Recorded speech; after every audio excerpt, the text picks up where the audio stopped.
Welcome दोस्तों, आपका स्वागत है एनिमे की एक अमेजिंग दुनिया में। इस कहानी की शुरुआत होती है एक हैंडसम से हीरो के साथ जो भागता भागता एक लड़के के पास जाता है, लेकिन एक अनजान फोर्स उसको आके खत्म कर देती है। लड़का जब पीछे मुड़ के देखता है तो उसकी एक साथी जमीन पर गिरी पड़ी होती है। अपने करीबी दोस्तों की यह हालत देखकर लड़के को बहुत तेज गुस्सा आता है और उसकी पावर और ज्यादा पावरफुल हो जाती है। देखते ही देखते उसके आसपास बर्फ का एक गोला सा बनने लगता है, पर कुछ ही पल बाद वो बर्फ का गोला कांच की तरह टूटकर बिखर जाता है। तभी सीन शिफ्ट होता है और हमें कुछ सालों बाद एक मैजिक एकेडमी दिखाई जाती है, जहाँ पर रे नाम का एक लड़का पढ़ने के लिए आता है। देखो वो आ गया। अरे कौन? अरे अपना हीरो। अरे कौन? अरे रे। जब वो बुक में ऑडिटोरियम का रास्ता ढूंढ रहा था तब अचानक एक लड़की उससे टकरा जाती है। अब हैंडसम हीरो को देख के लड़कियां तो टकराएगी और ये लड़की नंबर 1 थी। वो लड़की नीचे गिरती इससे पहले रे ने उसे हीरो की तरफ पकड़ लिया और जो लड़की थोड़ी देर पहले लोमड़ी की तरह दिख रही थी वो रे को देखकर उसका चेहरा टमाटर की तरह लाल होने लगता है। और जब वो रे से उसके बारे में पूछती है तब उसकी सहेलियां बोलने लगती है कि हमने सुना था कि स्कूल में एक ऑर्डिनरी लड़का पढ़ने आ गया है। तो ये सुनकर वो लड़की जो रे के प्यार में गिर चुकी थी वो पीछे हटकर रे को ऑर्डिनरी और कहती है साले ऑर्डिनरी।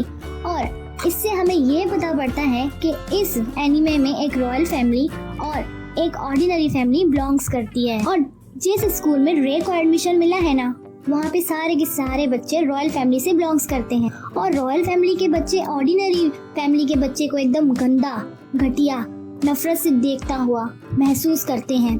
और आगे स्टोरी में एंट्री होती है एल्बर्ट और उसके दोस्तों की। और यहाँ हमें ये पता पड़ता है कि एल्बर्ट और उसके दोस्त ऑर्डिनरी फैमिली के बच्चों से बहुत नफरत करते हैं, क्योंकि उसके हिसाब से इस मैजिकल स्कूल में सिर्फ रॉयल फैमिली के बच्चों को पढ़ने का हक है, ना कि ऑर्डिनरी बच्चों को पढ़ने का हक है।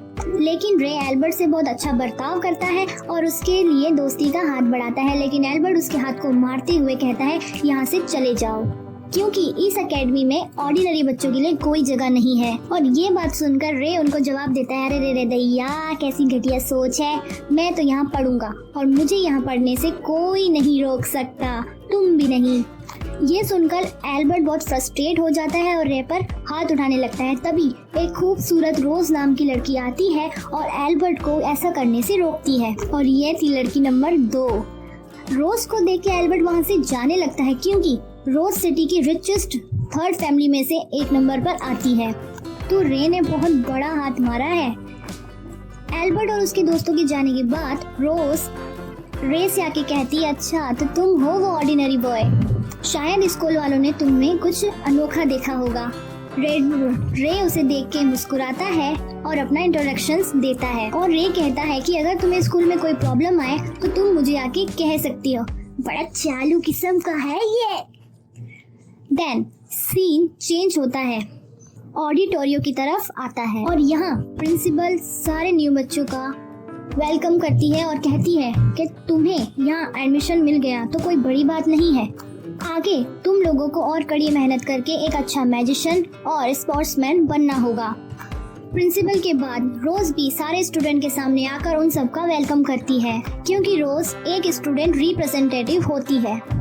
अब ये सीन क्लासरूम की तरफ शिफ्ट होता है, जहां प्रोफेसर रे को सारे स्टूडेंट से इंट्रोडक्शन करवाती है। ये सब देखकर रोज को बहुत ज्यादा खुशी होती है और दूसरी तरफ एल्बर्ट को इन सब से बहुत तेज गुस्सा आने लगता है, क्योंकि एल्बर्ट एक ऑर्डिनरी बच्ची के साथ नहीं बैठ सकता है। जब रे सीट पर बैठकर खिड़की से बाहर देखता है तब सिटी का खूबसूरत नजारा एक डिस्ट्रैक्शंस भरी सिटी में तब्दील हो जाता है। लेकिन सडनली सब ठीक हो जाता है। ऐसा लगता है कि रे को कुछ याद आ रहा है। रे तो एक मस्त बंदा है। जब वो खिड़की के बाहर देख रहा होता है तब टीचर उसकी तरफ एक चौक फेंकती है, पर रे उस चौक को सावधानी से पकड़ता है और पर रे की चौपसी हो जाती है, क्योंकि चौक ब्लास्ट हो जाती है और उससे पूरा मुंह उसका सफेद हो जाता है। उसका सफेद भूत जैसा मुंह देख के स्टूडेंट सारे हंसने लगते हैं। वैसे गाइस, जिस डिस्ट्रक्शन भरी सिटी को रे ने देखा था और हमने भी देखा था, उसके बारे में अभी कुछ ही देर में पता पड़ जाएगा। तो अब प्रोफेसर स्टूडेंट्स को 7 ग्रेटेड सोर्सेस के बारे में बताती है। जिनमें से फर्स्ट उनकी प्रिंसिपल है जिसे ब्लेड सोर्सर कहा जाता है। दूसरी कैरोलिन नाम की एक प्रोफेसर है जिसे स्पेल बाइंडिंग सोर्सर भी कहा जाता है। तीसरा आइस बैंड सोर्सर है जो कौन है, कहाँ है, किसी को भी उसके बारे में कोई जिम्मेदारी नहीं। जो लास्ट वॉर के बाद कहाँ गायब हो गया उसको कुछ पता नहीं है। और अब बचे 7 में से 4 जिनका भी किसी को कुछ भी पता नहीं। और कहती है कि आइस ब्लेड सोर्सर इन सभी सोर्सेस में से बहुत ज्यादा पावरफुल है। अब प्रोफेसर आगे बताती है कि तुम लोगों का गोल होना चाहिए कि 7th गोल्ड स्ट्रेसर की बनो। तब एल्बर्ट उठकर पूछता है कि जब हमारा गोल 7 वंडर स्ट्रेसर्स की तरह बनना है तो हमारे बीच ऑर्डिनरी लड़का क्या कर रहा है। अबे चिमकांडी, तेरी ऐसी 12 बजाएगा ना ये लड़का जो तेरे को ऑर्डिनरी लगता है, रुक जा साले रुक। तब प्रोफेसर गुस्से में कहती है कि उसने स्कूल के टफ एंट्रेंस टेस्ट और इंटरव्यू को पास किया है, तब उसे इस स्कूल में एडमिशन दिया है। वो अपने दम पर यहाँ आया है, इससे तुम्हें कोई ऐतराज नहीं होना चाहिए। इसके बाद हम देखते हैं कि प्रोफेसर सभी स्टूडेंट को कोड थियरी का यूज करके ऑब्जेक्ट को यूज करना और उसे क्रिएट करना सिखाती है, जिस पर रोज उठकर ये सवाल पूछती है क्या कोड थियरी को यूज करने की कोई लिमिट होती है। प्रोफेसर कहती है कि ऐसा कुछ नहीं होता, क्रिएट करने वाले की एबिलिटी पर ये डिपेंड करता है। साथ ही में टीचर यहाँ मैजिक के 4 स्टेज के बारे में भी एक्सप्लेन करती है जो कि होते हैं सॉलिड, गैसेस, लिक्विड और प्लाज्मा। क्या बोरिंग क्लास चल रही है यार, क्या करें, पर क्लास तो बोरिंग ही होती है जब सारे स्टूडेंट बोलने लगते हैं कि टीचर तो बहुत खतरनाक है यार हमारी। तब पीछे की एक लड़की प्रोफेसर पूछती है, अरे यार ये सारे सवाल लड़कियों को क्यों आते हैं? लड़की समझदार होती है ना, इसलिए। लड़की तो समझदार होते, लड़के तो भैंसड़े होते हैं। तो वो पूछती है कि आपने ऑब्जेक्टिव को यूज करने के लिए एंटी मटेरियल का यूज किया था? तब प्रोफेसर कहती है कि नहीं, तुम्हें इस एकेडमी में ऐसा कुछ भी नहीं करने को मिलेगा। वहीं अब देखते हैं कि रे भी उस लड़की को नोटिस कर रहा होता है। तो समझ रहे हो दोस्तों, लड़की नंबर 3। जिसके बाद सारे स्टूडेंट कोड थियरी का यूज करने लगते हैं, पर बेचारा रे यहाँ पे किसी भी और कोड थियरी को रे कर नहीं पाता। और ये सब देखकर बाकी के स्टूडेंट उसके बारे में बुरी बुरी बातें करने लगते हैं और कहते हैं कि उसने एंट्रेंस एग्जाम में कोई चीटिंग की होती। और ये सब सुनकर एल्बर्ट को और ज़्यादा फ्रस्ट्रेशन होने लग जाती है। इतनी बोरिंग क्लास खत्म होने के बाद जब रे लाइब्रेरी से गुजर रहा था तो वो उस लड़की को लाइब्रेरी के अंदर जाते हुए देखता है जिसने एंटी मटेरियल के बारे में पूछा था। अब रे उस लड़की के पास जाकर बात करता है और अपने आप को इंट्रोड्यूस करता है। देख रहे हो पटाने में पड़ा है चोरियां। देन लड़की भी अपने आप को इंट्रोड्यूस करते हुए अपना नाम एलिस बताती है। एकदम कमाल है ये लड़की, पर उससे भी ज्यादा कमाल तो वो रोज है। उसके बाद इन दोनों की बातों से पता पड़ता है कि एलिस डॉक्टर एलिवर्थ नाम के डॉक्टर रिसर्चर की बहुत बड़ी फैन है। वो उन्हीं की तरह बनना चाहती है। आगे एलिस रे से पूछती है कि तुम भी एलिसवर्थ के फैन हो, क्या तुम्हें पता है एंटी मटेरियल कोड डॉक्टर एलिसवर्थ ने ही बनाया है? तब रे कहता है कि हाँ, मैं उनका बहुत बड़ा फैन हूँ। ये सुनकर एलिस बहुत ज्यादा खुश होती है। पट जाएगी। देन रे एलिस से पूछता है कि तुम हमेशा अपने बालों को ढककर क्यों रखती हो? वैसे खुले बाल तुम पर सूट करते हैं, पर इसके पीछे कोई ना कोई कारण होगा। फिर एलिस बताती है कि उसके ईयर एक पेरिस के जैसे हैं, इसलिए वो अपने बालों को हमेशा ढककर रखती है। अब रे उसे कहता है कि ना, मेरी नजरों से देखोगी ना तो तुम्हारे ईयर्स बहुत ज्यादा खूबसूरत हैं। देख रहे हो छोरे को? जिसके बाद एलिस शर्मा कर लाल टमाटर हो जाती है। इसके बाद सीन शिफ्ट होता है और रे हॉस्टल के रूम में आता है जहाँ पर उसकी मुलाकात एक अवी नाम के लड़के से होती है और वो बाकी रॉयल स्टूडेंट की तरह नहीं सोचता है। जब अवी रे के साथ हाथ मिलाता है तब दोनों को एहसास हो जाता है कि वो दोनों एक जैसे हैं। देन क्योंकि वो दोनों अपने फिटनेस पर पूरा ध्यान रखते हैं, जिनकी दोनों की बॉडी देखकर ऐसा लगता है कि दोनों बॉडी बिल्डर हो।